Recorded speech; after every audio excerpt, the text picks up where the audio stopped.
ഇന്ന് ശരിക്കും പറഞ്ഞ ബി ഹൗസിനുള്ളിൽ ഒരു വല്ലാത്തൊരവസ്ഥയായിരുന്നു. തുടക്കം തന്നെ ഷാനവാസുമായിട്ടുള്ള ആ പ്രശ്നങ്ങൾ.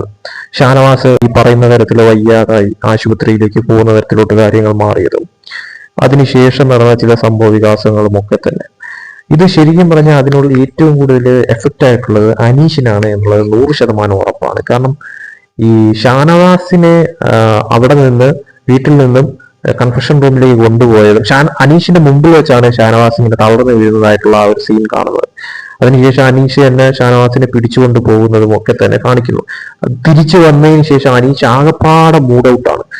ഷാനവാസിന്റെ ബെഡിൽ പോയിരുന്നുകൊണ്ട് മരുന്നുകളൊക്കെ തന്നെ പറക്കി വെക്കുന്ന അതൊക്കെ കാണിക്കുന്നു. പിന്നെ ഒന്നും മിണ്ടുന്നില്ല അനീഷ്. ആകപ്പാടെ അനീഷിനും പിന്നെ വയ്യാതാവുന്ന തരത്തിലോട്ട് കാര്യങ്ങൾ മാറി. ശരിക്കും പറഞ്ഞാൽ ഒരു കാര്യം ഉറപ്പാണ്, അനീഷ് ചില നേരങ്ങളിൽ കാണുമ്പോൾ അനീഷ് ഇത്ര പാവമാണോ എന്ന് തോന്നിപ്പോ. കാരണം ഇത്രയും ജെന്യുവൻ ആയിട്ടുള്ള ഒരു വ്യക്തി ശരിക്കും പറഞ്ഞാൽ അതിനുള്ളിൽ അനീഷാണ് എന്നുള്ളത് എടുത്ത് പറയേണ്ടത്. ഇനി എന്തൊക്കെ തന്നെ ആയാലും അതിനുള്ളിൽ നിൽക്കുന്ന കണ്ടസ്റ്റൻസിൽ വെച്ച് എനിക്ക് തോന്നുന്നത് കുറച്ചെങ്കിലും ഒരു ജെന്യുവൻ ആയിട്ട് തോന്നുന്ന ഒരു വ്യക്തി അത് അനീഷ് തന്നെയാണെന്ന കാര്യത്തിൽ സംശയമില്ല. കാരണം പുള്ളി ഈ ഷാനവാസിനോട് കാണിക്കുന്ന ആ ഒരു ഇഷ്ടം അല്ലെങ്കിൽ ആ ഒരു ഫ്രണ്ട്ഷിപ്പ് അത് എത്രത്തോളമാണ് എന്നുള്ളത് ഇന്ന് വളരെ കൃത്യമായി വ്യക്തമായി മനസ്സിലായിട്ടുള്ള ഒരു കാര്യമാണ്.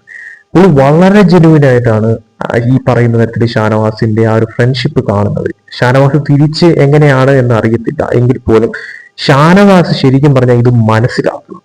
കാരണം ഈ ഹൗസിനുള്ളിലായാലും ഹൗസ് വിട്ടുപോയിട്ടായാലും ഈ പറയുന്ന തരത്തിൽ അനീഷിനോടുള്ള ആ ഒരു ഫ്രണ്ട്ഷിപ്പ് ജെന്യൂൻ ആയിട്ടാണ് ഷാനവാസ് വച്ചിരിക്കുന്നതെങ്കിൽ അത് തുടരണമെന്നാണ് എനിക്ക് പറയാനുള്ളത്. കാരണം ഇത്രയ്ക്കും നല്ലൊരു സുഹൃത്തിനെ ഷാനവാസിന് കിട്ടാൻ പോകുന്നില്ല എന്ന് എടുത്തു പറയണം. കാരണം അത്രത്തോളം ഷാനവാസിനെ ഒരു നല്ല സുഹൃത്തായിട്ട് അനീഷ് കാണുന്നുണ്ട് എന്നുള്ളത് യാഥാർത്ഥ്യമാണ്. എന്നാൽ ആ സുഹൃത്തിന് എന്തെങ്കിലും പ്രശ്നം വരുമ്പോൾ അതിന് ഇടപെടുകയും അതോടൊപ്പം തന്നെ ആ സുഹൃത്ത് എന്തെങ്കിലും തെറ്റ് ചെയ്താൽ ആ തെറ്റ് ചൂണ്ടിക്കാട്ടുകയും ചെയ്യുന്ന ഒരു വ്യക്തിയാണ് അനീഷ് എന്ന കാര്യത്തിൽ സംശയം. ഇതുപോലുള്ള സുഹൃത്തുക്കളെയൊക്കെ വളരെ റെയറായിട്ട് മാത്രമേ കിട്ടത്തുള്ളൂ. എന്തായാലും ഷാനവാസ് ഒരു ഗെയിമിന്റെ പേരിലല്ലാതെയാണ് അനീഷിനോട് കാണിക്കുന്ന അടുപ്പമെങ്കിൽ തീർച്ചയായിട്ടും അനീഷിന്റെ ഈ ഒരു ഫ്രണ്ട്ഷിപ്പ് മെയിൻറ്റെയിൻ ചെയ്താൽ അത് ഷാനവാസിന് എന്നും നല്ലത് മാത്രമേ വരുത്തുള്ളൂ. കാരണം അനീഷ് ഒരു പെർഫെക്റ്റ് ആയിട്ടും ഒരു ജെന്യുവൻ ആയിട്ടുള്ള ഒരു പേഴ്സൺ ആയിട്ട് തന്നെയാണ് അതിനുള്ളിൽ തോന്നുന്നത്. എന്തായാലും ഷാനവാസിന്റെ ആ ഒരു പുറത്തുപോക്ക്, അതായത് ആശുപത്രിയിലേക്ക് പോക്കൊക്കെ തന്നെ അനീഷിനെ നല്ല രീതിയിൽ എഫക്ട് ചെയ്തിട്ടുണ്ട് എന്നുള്ളത് വ്യക്തമാണ്. കൂടുതൽ ബി അപ്ഡേറ്റ്സുമായിട്ട് വീണ്ടും വരാം.